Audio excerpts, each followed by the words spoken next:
April the 15th, 2019, 7:45 p.m.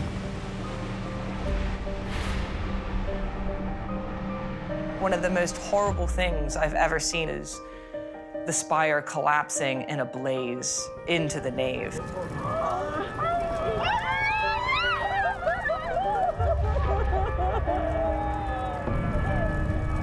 If you study Gothic architecture, that's the last thing you ever want to see.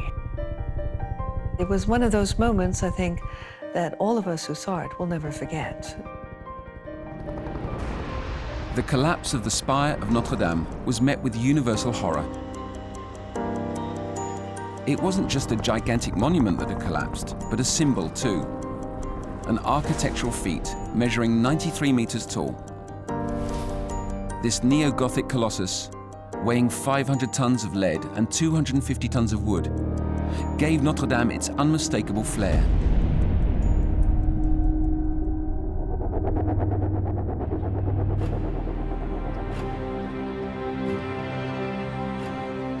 The collapse of the spire brought about the building's worst ever damage, taking with it parts of the vaults above the nave and the transept crossing.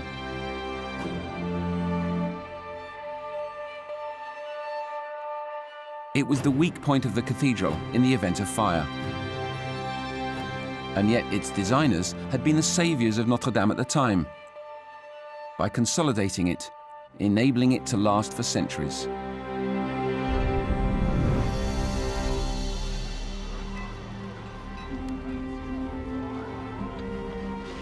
(1843). For 500 years, the cathedral had had pride of place in the center of Paris. The proud building hadn't succumbed to flames, but the onslaughts of time and human activity. The statues of biblical kings had been vandalized and destroyed during the French Revolution. Many of the stones were fractured, in other words, cracked, either by extreme cold or other conditions, to such an extent that the structure was weakened. The roof was in terrible condition. That meant water was infiltrating into the vaults. The building had been essentially abandoned for some 60 years. Above all, Notre-Dame had had one of its limbs amputated. Its medieval spire, built during the middle of the 13th century. It was a wooden and lead construction reaching a height of 78 meters. It had become dangerous for the building and was dismantled between 1786 and 1792. It was down to a weakness in the structure. It had shown signs of fatigue, as had many medieval spires. The cathedral had to be saved. And it was, thanks to the novel Notre-Dame de Paris, written by Victor Hugo. The novel was so popular at the time that the whole of France rallied to save the cathedral. Victor Hugo helped bridge to the popular imagination the importance of the Middle Ages for the identity of France, identity of Paris in particular. And so it's one of those wonderful examples when the written word, when a novel changes history.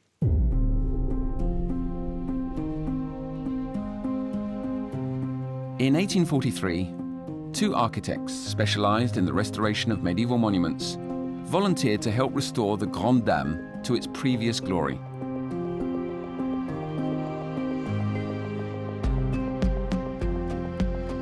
There was Jean-Baptiste Lassus, who was experienced and thorough, but also the hugely talented workaholic 29-year-old Eugène Viollet-Le-Duc.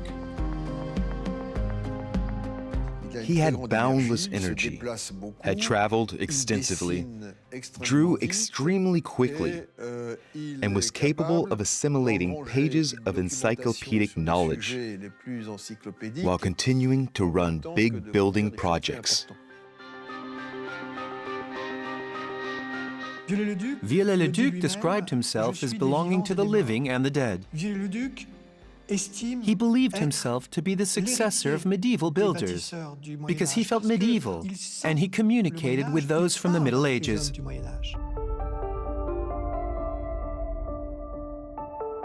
With state support, Jean-Baptiste Lassus and Eugène Viollet-Le-Duc delved into the history and the structure of the monument.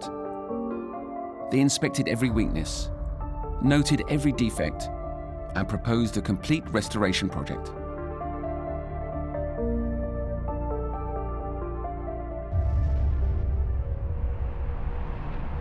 Their monumental work is archived and can be found just outside of Paris at the Media Library of Architecture and Heritage in Charenton-le-Pont.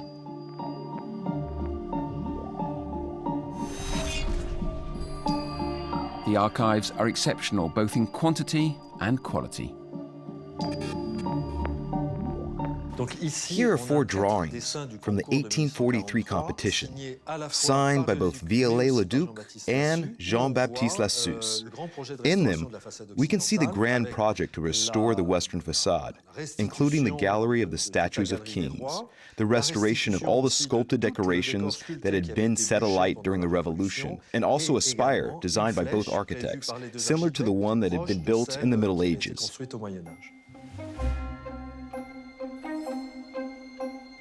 The archives attest to the colossal work undertaken by the 2 architects, and then by Viollet-Le-Duc alone, after the unexpected death of Lassus in 1857.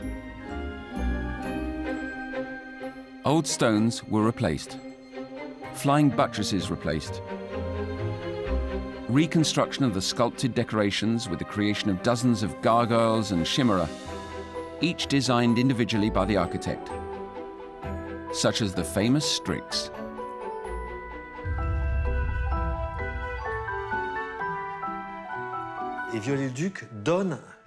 It's almost as if Viollet-Le-Duc had given the cathedral an extra touch of soul, to such an extent that today, the Strix and the gargoyles define Notre-Dame more than the figure of the building itself. Not only did Viollet-Le-Duc give Notre-Dame more depth, but he also strengthened it, ensuring its stability. His major architectural stroke was the rebuilding of the spire. Viollet-Le-Duc and Lassus had initially imagined the spire as a simple copy of the medieval one. But after Lassus's death in 1857, Viollet-Le-Duc gave free rein to his imagination and designed an exaggeratedly large spire. It is part of a whole kind of aesthetic system that is simply about beauty and spectacle and profoundly powerful architecture. Although it was the heart of the Industrial Revolution, Viollet-Le-Duc intended to replicate the medieval spire.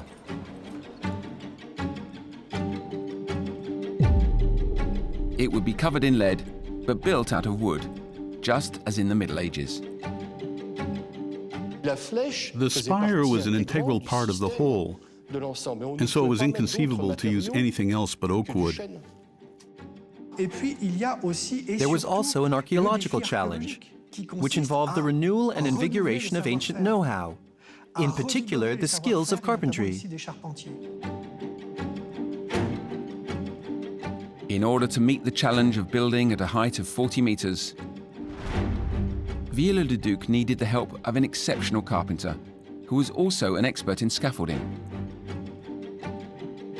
He called upon a certain Boulou, who was considered the best man for the job. So he engaged a remarkable carpenter, someone who knew how to put up scaffolding and had experimented with and improved wooden scaffolding in particular.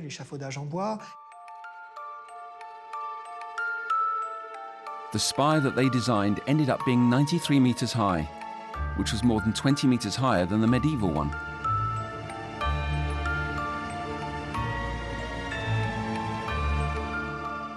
It would be a work of folly, embellishing the cathedral, in spite of the risk to the monument. Work started in 1858. Viollet-Le-Duc's spire was so big that in the event of fire, serious damage to the vaults couldn't be avoided. He nevertheless took the risk that if it caught fire, there was a very good chance of it burning down, but he created it to some extent to last forever.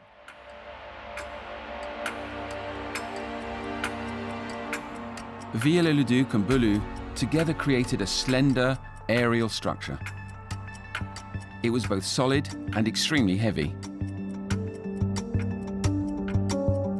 It weighed 750 tons. Its chief structural element was a huge wooden pinion, braced by the rest of the framework. The structure was supported by 4 oblique arms, which themselves were cantilevered on each of the transept crossing columns, the largest in the cathedral.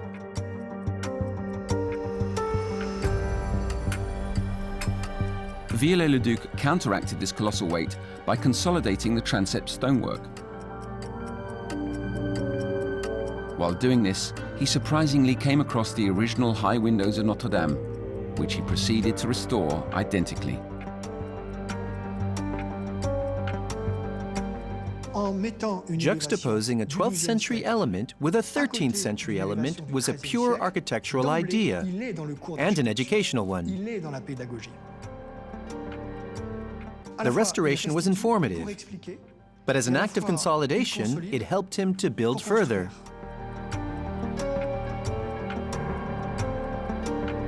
When the work was completed, the spire was assembled and raised up. It was inaugurated on August the 15th, 1859.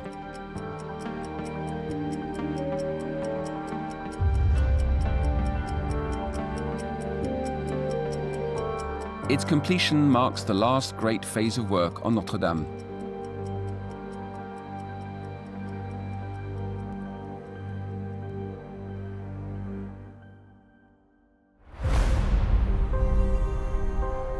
A 160 years later, the worst came to pass. A gigantic bulk of burnt wood and molten lead crashed down onto the top part of the building. Even though the fire has deeply scarred the cathedral, it has nevertheless revealed its strength and ingenuity. It bears witness to each Gothic era across 8 centuries. It remains our proud heritage. What makes a cathedral like Notre-Dame so vitally important is the combination of all the know-how and skills involved in building it. It's exactly these types of skills and techniques that need to be passed on. That's what Notre-Dame can teach us today. In July 2020, the French authorities decided to rebuild an identical wooden frame. This is a fitting homage to the carpenters of the Middle Ages. We have all the wood necessary to rebuild the frame. The French forests are full of oaks. We have the know-how to use axes to square the wood. Moreover, this is the best way of guaranteeing its durability. Notre-Dame will always be indestructible, notwithstanding its new spire, which will be recreated in wood and lead according to Viollet-Le-Duc's original plans. The Flèche of Viollet-Le-Duc is a spectacular structure. It was visible all around the cathedral and of such great beauty. So there's every reason to maintain the appearance of the cathedral as it was before. Is the cathedral stuck in the past? If so, it's not just any old past. Because if Notre-Dame is still standing today, it's down to the men and women who thought it up the first time and who thought it up again, to those who built it and to those who will rebuild it.